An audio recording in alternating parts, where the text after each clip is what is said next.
Hi, I'm Keith Jenkins, and this is a presentation on meeting your online statutory requirements. In September 2012, new legislation was introduced that no longer requires maintained schools to publish an annual prospectus with the intention to allow schools to avoid duplication of effort and unnecessary cost. In its place, schools are now required to publish key information online to parents and carers. Throughout this presentation, we're going to take a look at the new legislation and see how, for many schools, this is just the starting point for using online technologies to increase parental engagement in their child's learning. The key information that schools are required to publish online include pupil premium. This is details of the school's pupil premium allocation and their plans to spend it in the current year. And, for the previous year, a statement of how the money was spent and the impact that it had on educational attainment of those pupils at the school in respect of whom the grant funding was allocated. School curriculum. Details of the school curriculum content and approach. For secondaries, by academic year and subject, including details of GCSE options and other qualifications offered at Key Stage 4. For primaries, their approach to phonics and reading schemes. School admissions. Details or links to the school admissions arrangements, including its selection and over-subscription criteria, published admission number, and the school's process for applications through the local authority. School policies. Details of the school's policies on behaviour, charging, and SEN and disability provision. Links to the school OFSTED reports, DFE performance tables, and details of the school's latest Key Stage 2 and or Key Stage 4 attainment and progress measures as presented in the school performance tables, and a statement of the school's ethos and values. How should you do this? The DFE does not prescribe templates or guidance on how schools should report the required information, as it is the intention that schools provide the information in a way that is appropriate and meaningful to their own community. Therefore, the proposed changes in the regulations will give schools both increased scope to decide the information they wish to publish online and have a greater flexibility as to how regularly they update it. Schools are encouraged to publish any information above the minimum key areas that they, local parents, and the wider community feel they may need to make effective school choice and performance decisions. So, should you use your website or a VLE learning platform to meet these requirements? Well, many of our schools are choosing to use the Life Learning Cloud. Let's see why. There are new statutory requirements from September 2012 to publish certain information about your school, so pupil premium for example, and certain policies that school has. We're looking at putting ours onto the Life Learning platform so that we've got everything that we need to have in one place. We've been able to use the Life VLE to fulfil our legal requirements in terms of what should be available to the general public through our website. So what we've done at St Augustine's is we've used our VLE parents page and our school office page to be able to publish those resources, for example on curriculum, on safeguarding, on e-safety across the school. So all those documents are readily available to parents to go in, to access and to download as they so choose. And the same with data collection. If they needed to update for their son, their daughter on their data collection sheet, they're able to download that from the Life VLE and send that back to the school through the Life VLE as well.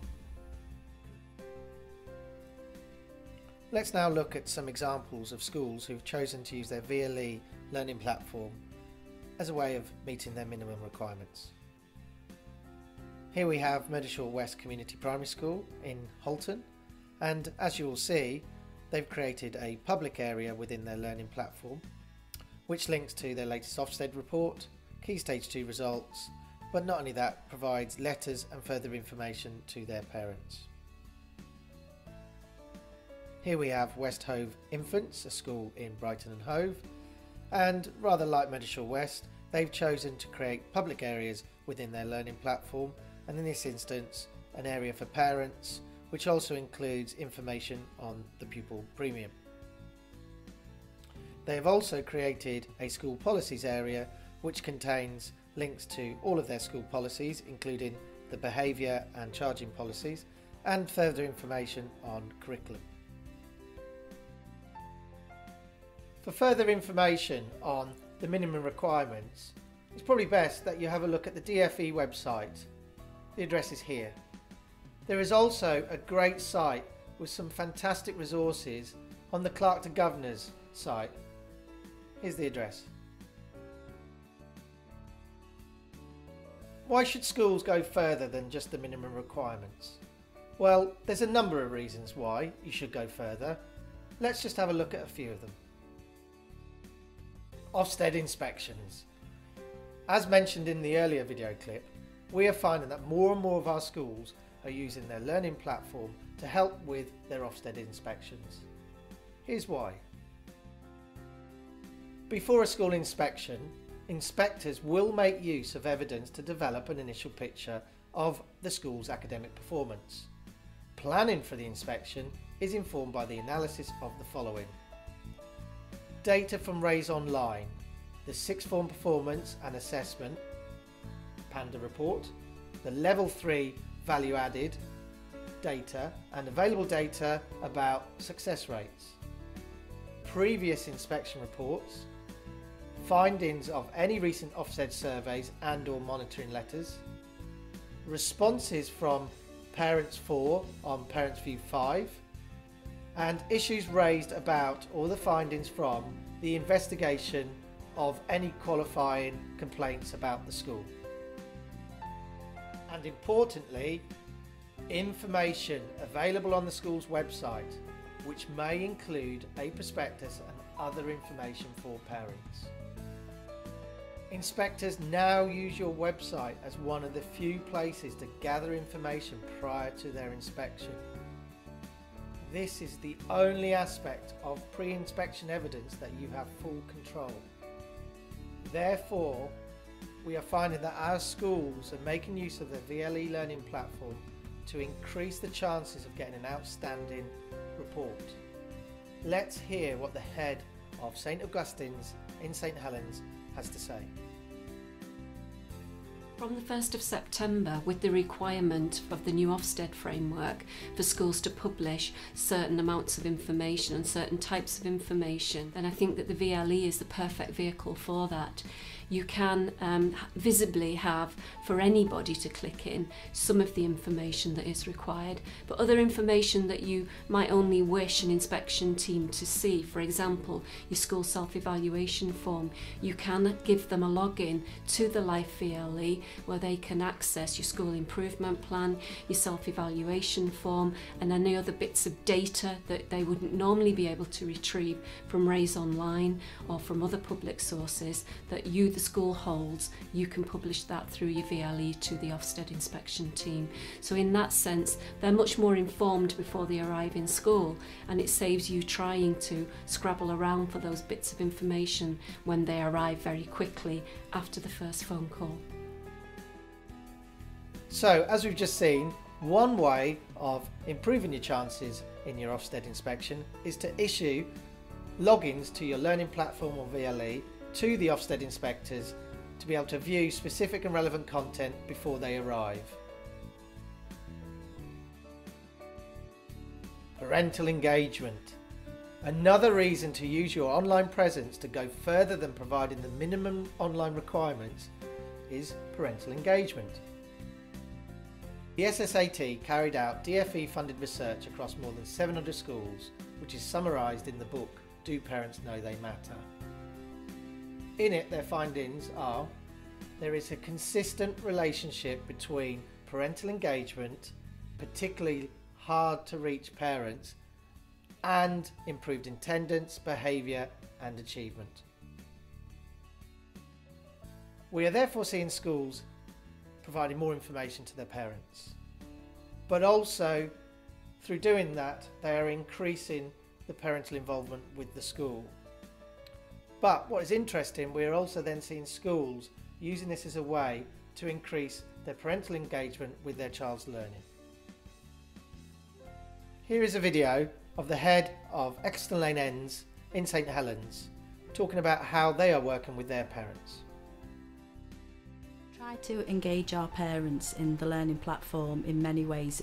We know that in school, if we're rolling out any kind of project, to get parental backing is really, really important, and it enormously benefits children.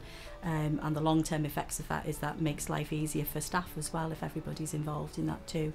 We have held training events in school where parents actually listen to delivery first of all about how the virtual learning environment is going to help them and their child, and then we've actually had some hands-on training where parents can actually come in and have a play. We try not to make those training sessions too long and catch people either at the beginning of the day or the end of the day, so that it doesn't interrupt their work-life balance for themselves as well. And here is a video of Mr. Bennett at St Augustine's in St Helens talking about his parental focus group. In the Life VLE, we've created our focus group for parents, and their feedback has been very, very helpful to us in terms of designing pages and also what they as parents would like to see on the pages. It's nice to have them looking at history, for example, or looking at RE, for example, and saying, well, that's really good, that's a really excellent resource. It's great to see my son or daughter involved in revision, and being able to use a wiki, for example, and looking at particular questions, and the parents can then work with individuals, and that in particular for year 11 and year 10 from our RE dimension, the positive feedback has been great and very, very helpful to us in terms of what we do next and where we go next. It's also great for them to look at designs of pages, because it's okay for a teacher sitting here and saying, oh, I think that looks really good, but from a parental point of view, maybe they're not too sure on that one, and that's really helpful. That's good feedback. There's a nice relationship in the focus group. They feel comfortable enough to be able to say to a teacher, well, I'm not sure that, Mr. Bennett, maybe try this. So the more of that, the better. As we've seen in the videos, those schools who are making the jump from informing to engaging are more likely to raise achievement. So, thoughts to take away. Parental involvement has a significant effect on achievement throughout the years of a pupil's schooling. Parental engagement is a more powerful force than family background, size of family, and level of parental education. Parents have the most powerful effect on achievement of young people from the ages 4 to 16. So, why choose life from UniServity? Rather than listening to what we have to say, let's hear again from Paul Bennett at St Augustine's in St Helens. What's impressed us at St Augustine's about UniServity is the very personal approach we've received from the very beginning in terms of rolling out the whole platform. So meeting with the consultants initially as a leadership team and talking about what we want from a learning platform. I would certainly recommend UniServity and the VLE, the Life VLE at St Augustine's. Very simply, it's a very intuitive learning platform, but also as well, and probably more importantly, the support that we've had from UniServity from day one has been excellent. And that kind of support has continued over these last 2-3 years at St Augustine's. Long may continue.